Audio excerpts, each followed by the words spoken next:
नमस्कार दोस्तों, मैं हूं विवेक कुमार सिंह और स्वागत है आप सभी का एक नए वीडियो में। दोस्तों, आज की वीडियो में बात करने जा रहे हैं कि अगर आप उत्तर प्रदेश के मूल निवासी हैं तथा आपकी इच्छा ये है कि हम दूसरे स्टेट में जाकर पढ़ाई करें, जैसे पंजाब या हरियाणा या दिल्ली या किसी भी भारत के किसी भी राज्य में पढ़ने के लिए जाना चाहते हैं, और आपको यह पता करना है कि उत्तर प्रदेश गवर्नमेंट वहाँ पर भी स्कॉलरशिप देगी या नहीं देगी, जिस तरीके से वह इनसाइड स्टेट जो है कि बच्चों को प्रोवाइड करती है स्कॉलरशिप। चाहे आप UG courses, PG courses, diploma, PhD courses, किसी भी कोर्स को जो आप अदर स्टेट में परस्यू करना चाहते हैं, उसके लिए गवर्नमेंट स्कॉलरशिप देगी या नहीं देगी, इस बात पर हम लोग इस वीडियो में जानेंगे। दोस्तों, सबसे पहली बात ये है कि अगर आप ओबीसी कैंडिडेट हैं तब तो आपको अदर स्टेट में स्कॉलरशिप नहीं मिलेगी, क्योंकि अगर आप जाकर वेबसाइट पर देखेंगे, चेक करेंगे, स्कॉलरशिप यूपी स्कॉलरशिप वाले पर वेबसाइट पर जाकर चेक कर सकते हैं, या फिर जो हम लोग का बैकवर्ड कास्ट वेलफेयर डिपार्टमेंट होता है उत्तर प्रदेश का, वहाँ पर भी जाकर आप चेक करेंगे तो उसमें आपको पूरा उद्देश्य उसका पता चलेगा स्कॉलरशिप का, कि जो बच्चा उत्तर प्रदेश का है साथ में उत्तर प्रदेश में ही अध्ययनरत है, तो आपको पता चल जाएगा कि भाई आप अगर अदर स्टेट में जाएंगे तो आप ओबीसी हैं तो भी नहीं, आपको स्कॉलरशिप सीधे सीधे नहीं मिलेगी। उसी तरीके से माइनॉरिटी कैटेगरी में भी यही दिक्कत है, आप उत्तर प्रदेश के रहने वाले और उत्तर प्रदेश में ही अध्ययनरत होना चाहिए। लेकिन अब बात आती है जनरल और एससी एसटी वाले बच्चों को, क्या उन्हें मिलती है? हाँ, उन्हें ज़रूर मिलती है, लेकिन इसका उत्तर हाँ या और ना भी दोनों भी हो सकता है, क्योंकि बहुत सारे जो अदर स्टेट के इंस्टीट्यूट है वो यूपी स्कॉलरशिप के पोर्टल पर रजिस्टर्ड ही नहीं है। उसके लिए मास्टर डाटा डालना होगा और उसके लिए फॉर्म को अप्लाई करना होगा। जब उसमें आप फॉर्म भरने लगेंगे तो आपको पता चलेगा कुछ इंस्टीट्यूट उसमें लिस्टेड हैं, कुछ तो है ही नहीं, तो आप कैसे फॉर्म को फॉरवर्ड कर पाएंगे। दोस्तों, मैं इसमें खुद हरियाणा से अपने बीटेक कर रहा हूँ, यानी यूजी प्रोग्राम कर रहा हूँ, तो मुझे पता चला कि यहाँ पे आपको स्कॉलरशिप जो मेरा इंस्टीट्यूट है खुद रजिस्टर्ड नहीं है यूपी स्कॉलरशिप पोर्टल पे, तो मैं अप्लाई नहीं कर पाऊँगा। और उसके बाद मुझे पता चला कि मैं ओबीसी कैंडिडेट हूँ, तो मैं तो अगर रजिस्टर्ड होता भी कॉलेज तब पर भी मैं अप्लाई नहीं कर पाता। और जनरल और एससी एसटी बच्चों को यही मैं सावधानी से कि अगर आप जाते हैं अदर स्टेट में पढ़ने के लिए तो ये बात ज़रूर चेक कर लीजिए ऑफिशियल वेबसाइट पर, क्या वो जो इंस्टीट्यूशन है वो रजिस्टर्ड है या नहीं है, तो इस बात का श्योरिटी कर लीजिए। चलिए मैं अपने कंप्यूटर स्टूडेंट के थ्रू आपको बताता हूँ डिटेल में कि किस तरीके से क्या क्या दिक्कतें आपको इसमें हो सकती हैं, तो पूरी डिटेल। ऐसे ही आप यूपी स्कॉलरशिप के ऑफिशियल वेबसाइट को ओपन करेंगे तो नीचे आते ही आपको हर डिपार्टमेंट कैटेगरी के माइनॉरिटी वेलफेयर डिपार्टमेंट मिल जाएगा, बैकवर्ड क्लास वेलफेयर डिपार्टमेंट मिल जाएगा, ट्रिवियल वेलफेयर और सोशल वेलफेयर को आपको वेबसाइट मिल जाएगी, तो आप इस पर क्लिक करके डायरेक्ट जा सकते हैं। तो सबसे पहले मैं दिखाता हूँ आपको समाज कल्याण विभाग जो जनरल के लिए है, तो इस पर आप जब आएंगे तो देखिए यहाँ पर समाज कल्याण विभाग मैंने जनरल खोल रखा है। तो इसमें जब नीचे आएंगे, इसमें जब देखेंगे न्यूज एवं इवेंट में देखेंगे तो यहाँ पर दो दे रखा है, एक उत्तर प्रदेश सामान्य वर्ग यहाँ पे छात्रवृत्ति नियमावली दे रखी है, और अनुसूचित जाति। जब इस पर क्लिक करेंगे तो मैंने इसको क्लिक कर रखा है,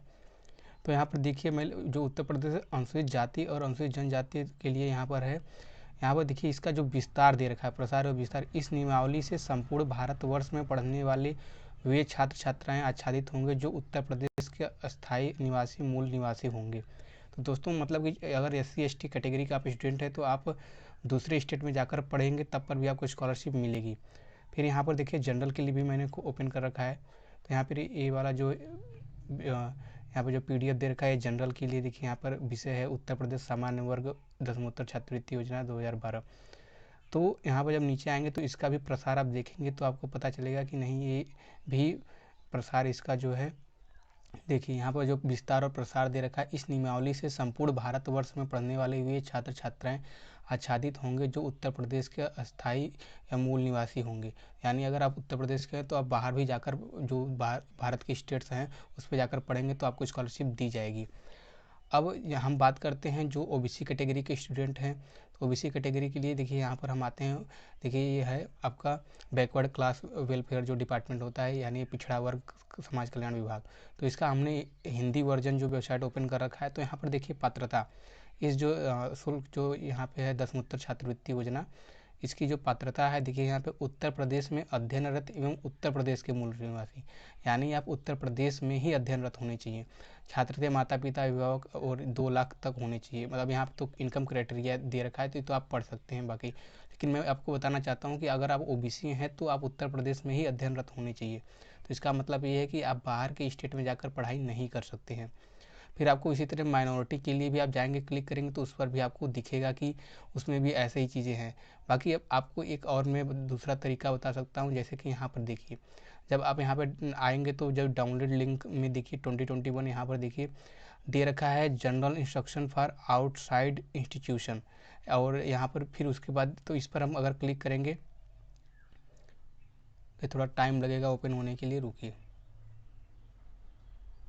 हाँ, जैसे यहाँ पर आप क्लिक करें, जब ये ओपन हो जाएगा तो यहाँ पर देखिए,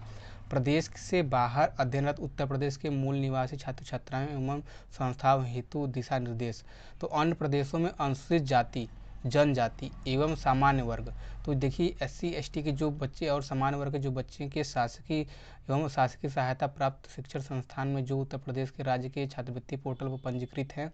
उनमें अध्ययनरत ऐसे छात्रों को उनके माता पिता अभिभावक की आय 2-2.5 लाख वार्षिक या उससे कम हो तो, और जो सामान्य वर्ग के लिए 2 लाख रुपये वार्षिक और उससे कम हो तो समय सारणी के अनुसार ऑनलाइन आवेदन करने पर तथा संस्था द्वारा ऑनलाइन आवेदन एवं उसकी हार्ड कॉपी सभी संलग्नों के साथ छात्र के उत्तर प्रदेश के निवासरत जनपद के जिला कल्याण अधिकारी को अग्रसित प्रेषित करने पर वर्ष 2021 में यह सुविधा उपलब्ध होगी। यानी अगर हर प्रोसीजर को फॉलो किया जाता है तो SC ST और सामान्य वर्ग के बच्चों को जो अदर स्टेट में पढ़ने जा रहे हैं उनको स्कॉलरशिप मिलेगी। जनरल और SC ST के हैं, उनको कैसे पता चलेगा कि मेरा कॉलेज जो है कि यूपी स्कॉलरशिप पोर्टल पर रजिस्टर्ड है या नहीं है? तो इसके लिए दोस्तों आपको आना पड़ेगा इंस्टीट्यूट, यहाँ पर देखिए जैसा मैं दिया इंस्टीट्यूट में आना पड़ेगा, फिर उसके बाद आपको लॉगिन में आना पड़ेगा। तो लॉगिन में सर्वर में देखिए दोनों सर्वर दे रखे हैं, तो आप देखिए इस पर अगर आप जाएंगे out of state login institution में तो यहाँ पर क्लिक कीजिए। यहाँ क्लिक करेंगे तो आपको एक मिलेगा जिस पे आपको सर्च कर सकते हैं कि कौन कौन से स्टेट में कौन कौन से इंस्टीट्यूशन इसमें रजिस्टर्ड है। तो जैसे मान लीजिए आप, मैं हरियाणा के लिए देखता हूँ, तो हरियाणा में आते हैं, यहाँ पे देख लिया हरियाणा के लिए। तो यहाँ पे धीरे धीरे हम इस पर सर्च करेंगे तो आपको ऐसे ही जिस भी स्टेट के जिस डिस्ट्रिक्ट के कॉलेज में आपको देखना है आप देख सकते हैं। जैसे मान लीजिए मुझे सोनीपत के लिए देखना है,